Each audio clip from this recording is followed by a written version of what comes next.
ऑडिटोरियममध्ये बसलेल्या सर्व व्यक्तींना माझा नमस्कार.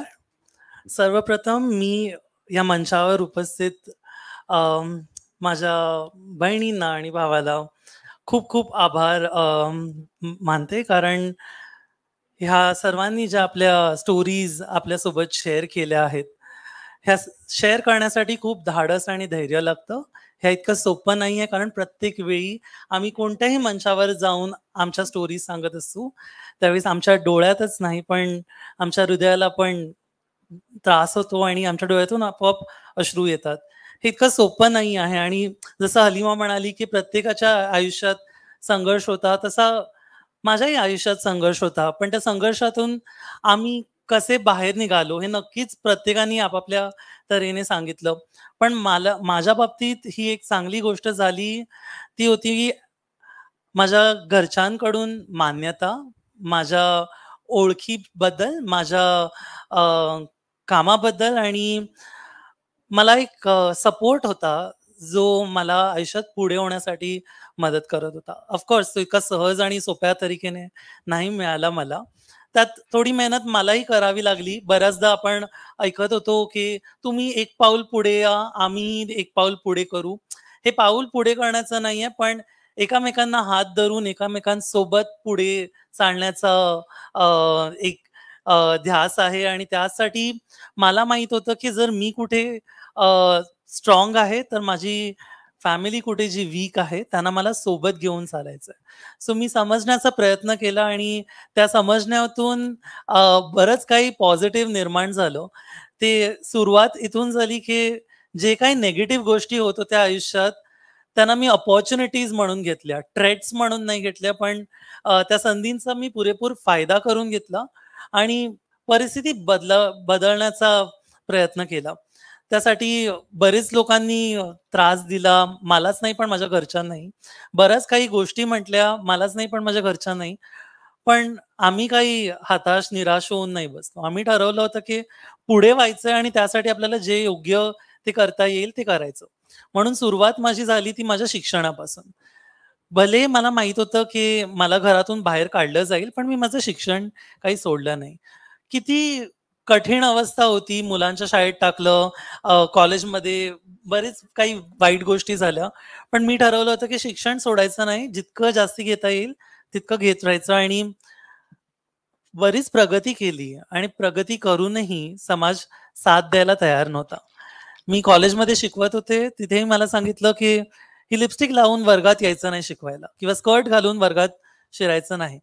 पण त्या वर्गात आमच्याच समुदायामधलं 1 किंवा 2 विद्यार्थी निघायचे, ज्यांना खूप घुटमळ होत असायची आणि त्यांना कोणाशी तरी बोलायची संधी हवी असायची. त्यांना कोणाप्रती काय फीलिंग्ज आहेत, काय वाटतं स्वतःबद्दलही ते सांगण्याची एक जागा हवी होती, जी आम्ही सेफ स्पेस म्हणतो. किंवा आज ह्या ऑडिटोरियममध्ये बसलेली किंवा मंचावर बसलेली बऱ्याच जणी आहेत. मी त्यांना माझी फॅमिली ऑफ चॉईस म्हणेन, कारण ह्यांच्या सपोर्टशिवाय मी इथपर्यंत नाही पोहोचले असते. आम्ही एकमेकांना सपोर्ट करतो, एकमेकांना अपलिफ्ट करतो. हास्य, मजाक सगळं चालू असतं, पण एकमेकांचा साथ सोडत नाही. आणि त्याचमुळे आम्ही आज समाजात पुढे व्हायचा अ, हा जो ध्यास घेतला आहे, तो एकत्र घेत आहोत. हे नुसतंच एकमेकांच्या सपोर्ट शिवाय नाही पॉसिबल झालं असतं. पण जे लोकशाहीत वावरतात अशी लोकं, जी आमच्या ऑफिसेसमध्ये काम करतात, आमच्या शाळेत, कॉलेजेसमध्ये वगैरे शिकवायची कामं करतात, त्यांच्या सपोर्टनेही झाले आहेत. मी खूप फॉर्च्युनेट होते, की मला चांगले रिसर्च गाईड मिळाले. हाफकिन इन्स्टिट्यूट सारखे फॉर्मर डीन जे होते, ते माझ्या फॅमिलीलाही सांभाळत होते, समजावण्याचा प्रयत्न करत होते.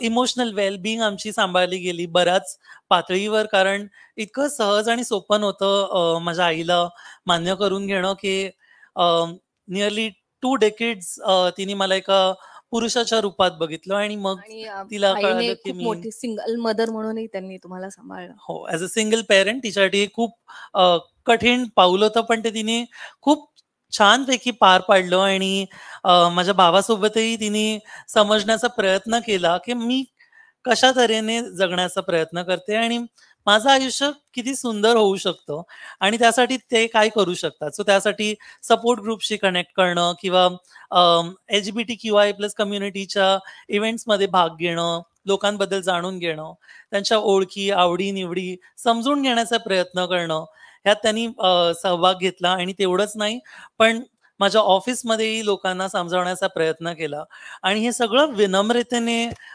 पार पाडलं गेलं. हे शक्य नाही झालं असतं जर मी कोणाशी राग धरून बसले असते, कोणाप्रती यु नो ईर्ष्या, घृणा किंवा असे नेगेटिव्ह वाइब्स धरून बसले असते. सगळ्यांना प्रेमाने जोडायचं होतं आणि सगळ्यांना एकत्र घेऊन पुढे व्हायचं होतं. हेच नेहमी लक्ष होतं आणि तेच मी पार पाडत असताना मला बऱ्याच लोकांनी पाहिलं, माझ्याबद्दल जाणून घेण्याची प्रयत्न करण्यात आला आणि वेगवेगळ्या ऑर्गनायझेशन्समध्ये मला as a speaker, as a वक्ता म्हणून बोलवण्यात आलं. त्यांच्या एम्प्लॉईजना आमच्या ॲक्टिव्हिटीजबद्दल माहिती देण्यात मदत झाली. त्यांना कळालं की ही LGBTQI+ समुदाय काही वेगळी नाही आहे, पण ही तितकीच लोकशाहीतील महत्वाची एक काय म्हणतात व्यक्तिमत्व आहे, जी त्यांना त्यांच्या तऱ्हेने आपण आदर सन्मान केला पाहिजे. मी निशा, मी माफी तुला मागते की माझी मराठी इतकी चांगली नाहीये, नाही पण निशा, मी फक्त तुला शुअर. याच्यासाठी थांबवते की तुझं शिक्षण आधी सांगशील की तू MSc केलेलं आहेस, पण तरी सुद्धा तुला डेटा ऑपरेटिंगला बसावं लागलं होतं रिसेप्शनिस्ट म्हणून.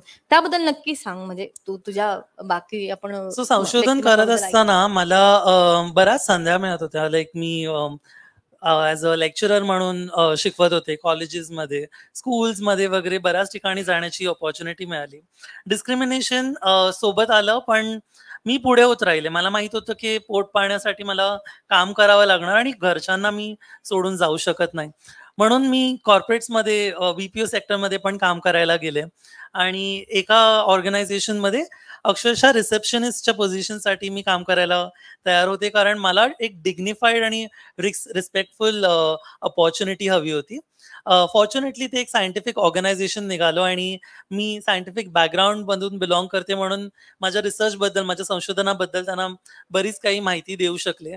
आणि त्यांना मग असं वाटलं की रिसेप्शनवर वेस्ट करण्याऐवजी टॅलेंट आपण लॅबमध्ये अपॉर्च्युनिटी देऊया.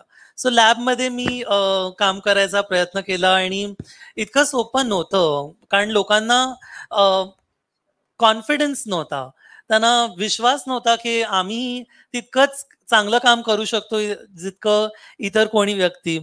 म्हणून पहिले 15 दिवस मला अक्षरशः डेटा एंट्रीच्या कामावर बसवलं आणि मला खूप त्रास होत होता की मी एवढं सांगून की मी संशोधन केलं आहे, मी पोस्ट ग्रॅड आहे आणि मी बरंच काही करू शकते, तर मला डेटा एंट्रीचं काम का देतायत.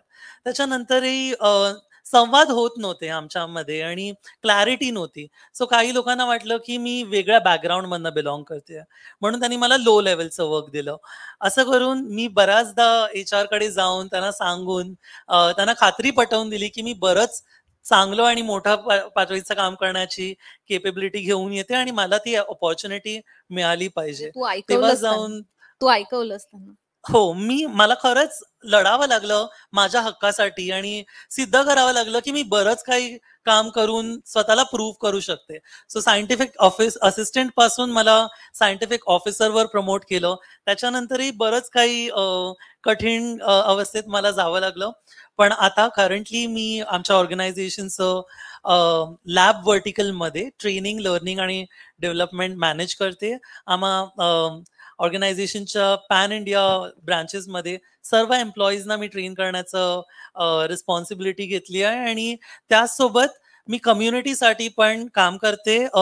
बऱ्याच ऑर्गनायझेशन्समध्ये, अकॅडमिक इन्स्टिट्यूशन्समध्ये वगैरे जाऊन अवेअरनेस क्रिएट करण्याचा प्रयत्न करते, जेणेकरून लोकांना आमच्याबद्दल ज्या काही मिथ्स आहेत, स्टोरीज आहेत, जे फॅक्ट्स नाही त्यांना माहिती, ते व्हेरीफाय करून पटवून देण्याची खात्री करते. आणि अशा तऱ्हेने जे काही छोटं मोठं काम माझ्या तऱ्हेने करता येईल ते करत आहे आणि आशा करते की अशा कार्यक्रमातून बऱ्याच लोकांचे जे गैरसमज आहेत आमच्या समुदायाबद्दल ते दूर व्हावेत. इतकंच नाही, पण आमच्याशी संवाद साधा, 1 to 1 संवाद साधा, जाणून घ्या. इथे बसलेल्या प्रत्येक जणांचे वेगवेगळे अनुभव आहेत. ते जेव्हा तुम्ही मंचावून बाहेर जर जाणून घेण्याचा प्रयत्न कराल तर तुम्हाला खरंच खूप सारी माहिती मिळेल आणि ह्या तुमच्या विचारात परिवर्तन आणण्यासाठी खूप मदत होईल.